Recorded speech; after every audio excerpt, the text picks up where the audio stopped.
Political Capital is brought to you by Uber Canada. Learn how Uber and Mad Canada are reducing impaired driving at uber.com/home soon. CHEK Podcasts. Hey everyone, and welcome to Political Capital, your source for all the latest in BC politics. An unusual week in politics as politicians from across the country and around across the globe deal with the tragedy that unfolded in Tumbler Ridge. 8 people losing their lives to a shooting in Tumbler Ridge, which caused a number of changes to the political schedule, the political calculus, the politics that we talk about each and every week here on the show. We're going to talk a little bit about that, and we are also going to talk about the collapse of the confidence and supply agreement with the NDP and Greens, which happened this week before the Tumbler Ridge shooting and also has consequences as we head into the provincial budget next week, which is going ahead as planned. So there are a number of things the Pod Squad is going to get into this week. Angelo, Jeff, and Jillian are here. Thank you for being here. Obviously, a very heavy week in BC politics and federal politics as well. We'll just start there. The shooting that occurred in Tumbler Ridge and the way that politicians from the premier to the local MLA to the prime minister in the House of Commons and here in the legislature responded in a way that I found to be, I think, appropriate and mature and meaningful to put politics aside in different ways and different ways that they said that. But let's just go around and talk a bit about what you saw in the reaction and the way that the province dealt with this issue and responded to it. Jeff, what jumped out at you here? Well, first, the events in Tumbler Ridge are tragic, and there's not much more to add to what's been said, what you've said, rather. Unbelievably tragic. No English word strong enough to convey the grief folks felt. That was Larry Neufeld, the local MLA, who said that. We're a politics show, so we got to talk about this. Brings to mind Harold Macmillan, the former Prime Minister of England, who said that the most difficult part of governing is events, dear boy, events. Yeah, and I thought of that quote too this week too. That just come out the events that just occur that require, moments of leadership. You're right. Yeah. Yeah, and so it is with Tumbler Ridge. How have our political leaders performed across different levels of government, across party lines? I would say exemplary. Prime Minister Carney, Premier Eby, conveying the grief of the nation and the province. Solicitor General Nina Krieger being there on the ground. Local MLA Larry Neufeld has been a pillar of strength for that community. Mayor Daryl Krakauka, I'm sure I pronounced his name wrong, but just a strong voice for the community throughout all that. All the parties, House leaders, everyone's been putting aside partisan differences, focus on the victims and families in Tumbler Ridge, and it was great to see. Angelo, I was struck by Trevor Halford, the interim Conservative leader. As a father, he was overcome with emotion about this as well. Many of the victims in the shooting were young, 11, 12, 13-year-olds. And he said, there may be a time, and there should be a time, where an opposition asks government questions about an issue like this, holds them to account if there was any type of failure, but not right now. Now is not that time. What did you make of that response and the extent to which it requires maybe more discipline than it might look like from the outside? Maybe we just expect that, but in politics these days, when everything moves so quickly, there must be sort of pressure, I guess, also to kind of wade in and play a political role too. There used to be a time in politics in which we would see horrific tragedies like this happen, and you would see partisanship go out the window and everyone come together. And as of late in the Western world, we've seen, horrific acts like this continue, and we haven't seen conventionally that type of unity that we have seen in the past. We've become more polarized.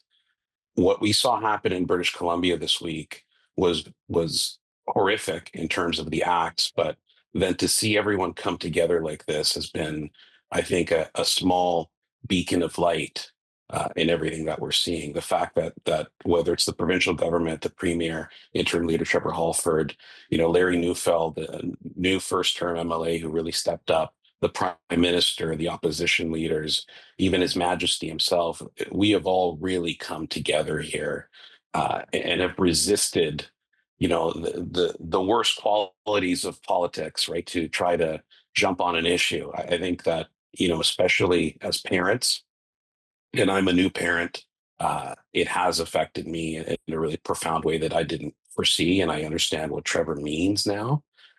It is just as Jeff said, words cannot comprehend how you can describe what occurred. But I'm really taken aback by just seeing how the province has come together and how all the parties have come together.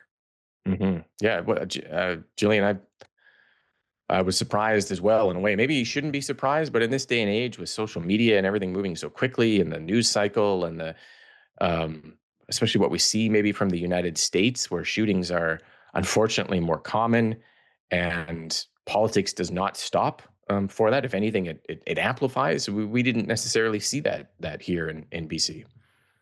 Yeah, I think it was heartening to see that. I think it's probably a testament that Trevor Halford was the right choice for the Conservatives, because I think that temptation is there. But they, have been able to bring their caucus together and to remember that it's a moment to remember that what we all have in common, which is that we all, want safe communities, we want safe schools. And when something like this happens, your first job as an elected official is to be there to show that kind of leadership and support the communities that are affected by it. And I think like Angela was saying, sending your kids to school, it's a very universal experience for parents and emotional, even, thinking that your schools are going to be safe. So I think, this has shaken everybody to its core, and it was heartening to see all of our MLAs, with one exception of an independent MLA who did decide to politicize it, step up and put victims and empathy front and center this week. Yeah, the MLAs look like community leaders, which I know doesn't sound like something we should even need to say, but so often in politics and the legislature, people yelling at each other, insulting each other, and people go in there and they watch it, they watch the proceedings and they think it looks like a bunch of kids. But in a week like this week, they were leaders in their community and leaders in, our grief and providing kind of a visible symbol of coming together in that. So definitely a heartening response politically. We're going to take a break here. When we come back, we're going to talk about the throne speech, which changed and was different. We'll take a look at that coming up after the break. The memorial is quite a moving thing. There's a lot of toys. There's a lot of flowers. These kids were 11 to 13 years old. They're just babies. And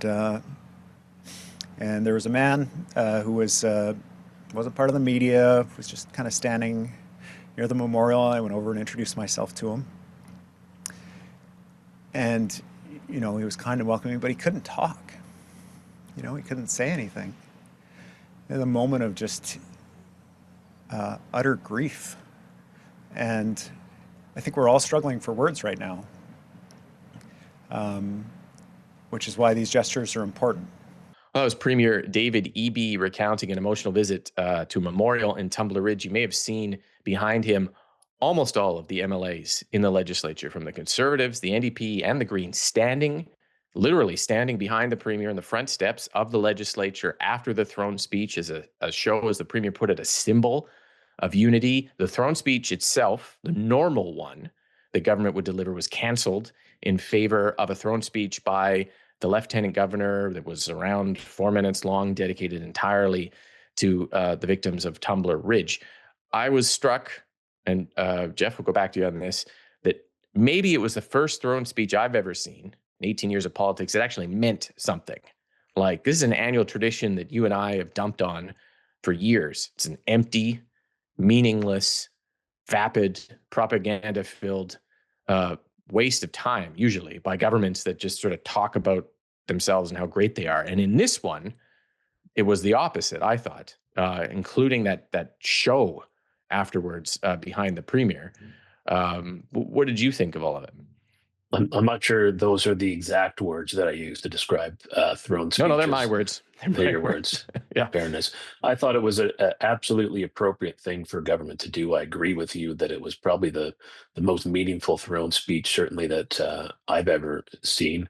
And I'm glad that all the parties agreed to doing things this way. It reminded me, I worked in the Ministry of Health during COVID-19, and back then, as is now, it seems, it was MLAs, all hands on deck, put your partisan differences aside.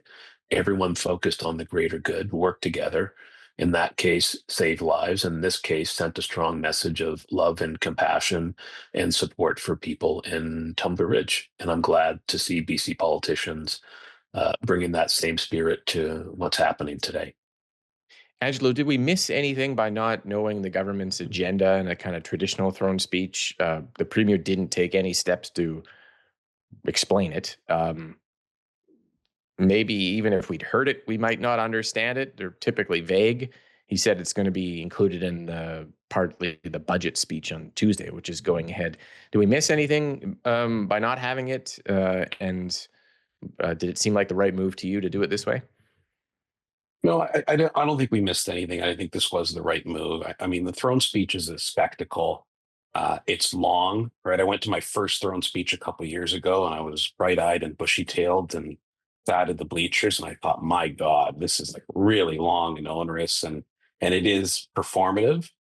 So, in my mind, I echo what you all say, which is this is probably the most meaningful one. It was short, right? It was succinct. It could have been a long 20, 30-minute speech about Tumbler Ridge, but even that, I think they appropriately understood that this needed to be succinct, to the point, and human.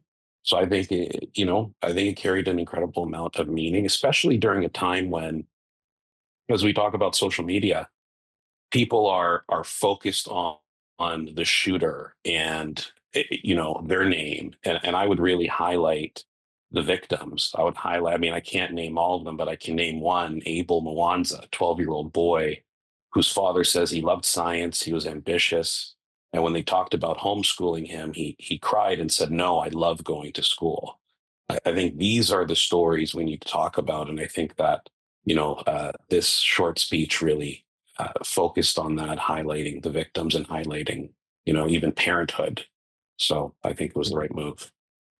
Jillian, what did you think of it? And I often talk about the throne speeches. Maybe we should just have it as a list of bills that the government's going to bring in, because it almost felt like, in a way, we've sort of tolerated nonsense in our, like, this encroaching nonsense in our throne speeches over the years of just nothing, and then to have it mean something suddenly, where everyone's watching it and everyone's looking at it and everyone's together, and it's consequential, like a moment. I thought, to me, it sort of made me realize how far we've drifted in allowing the annual throne speech to become this sort of like nothing burger, so to speak.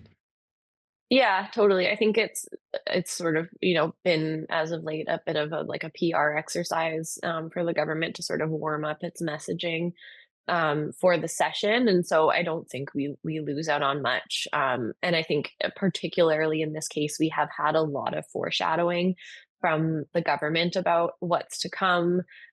We know that their focus is going to be on the economy, on trying to build out, natural resources, on trying to get projects, through quickly. We know there's going to be a bill to amend DRIPA, and we know.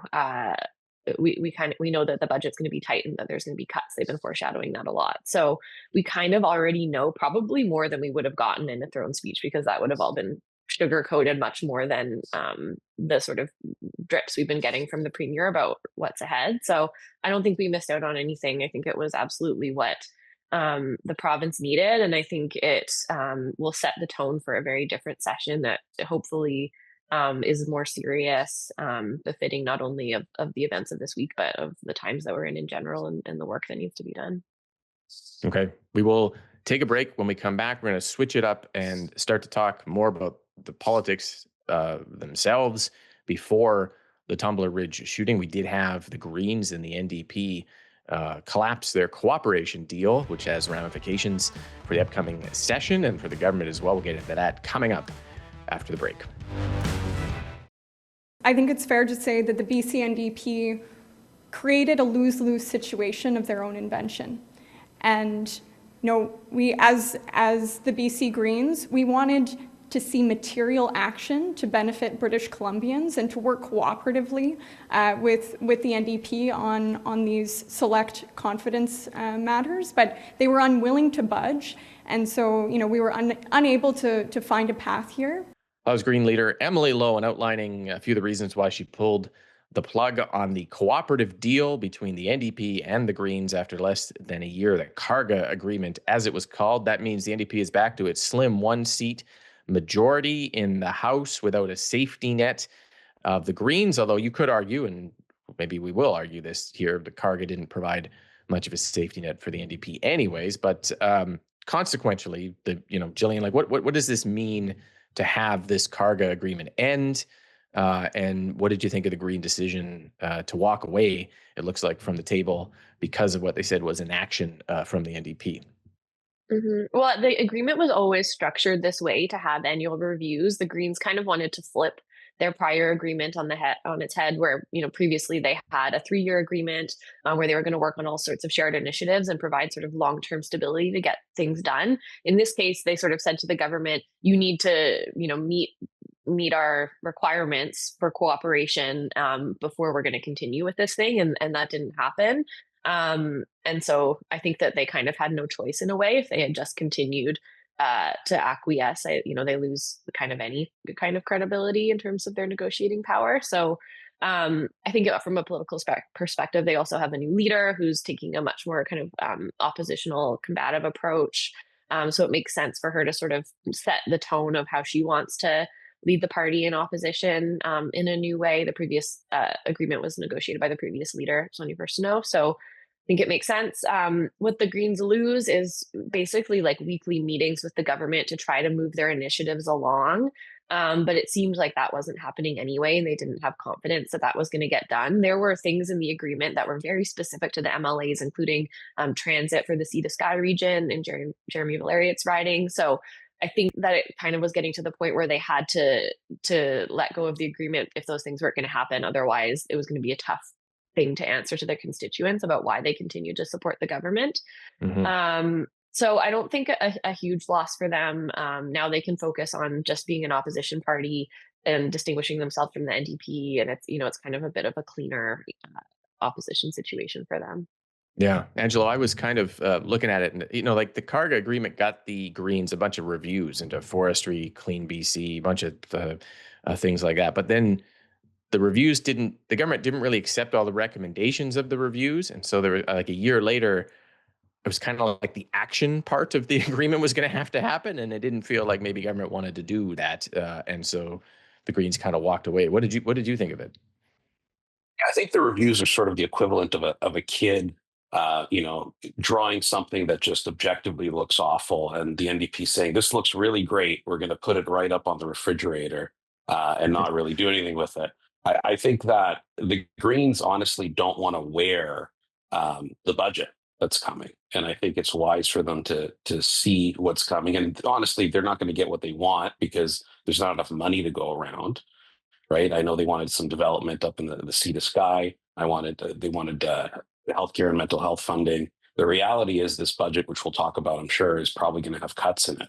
So I think that, for a young leader who also doesn't have a seat, I would remind you, they're probably considering what optically looks best for their movement and their opportunity to, potentially have an election and have something to run on and have their leader get a seat.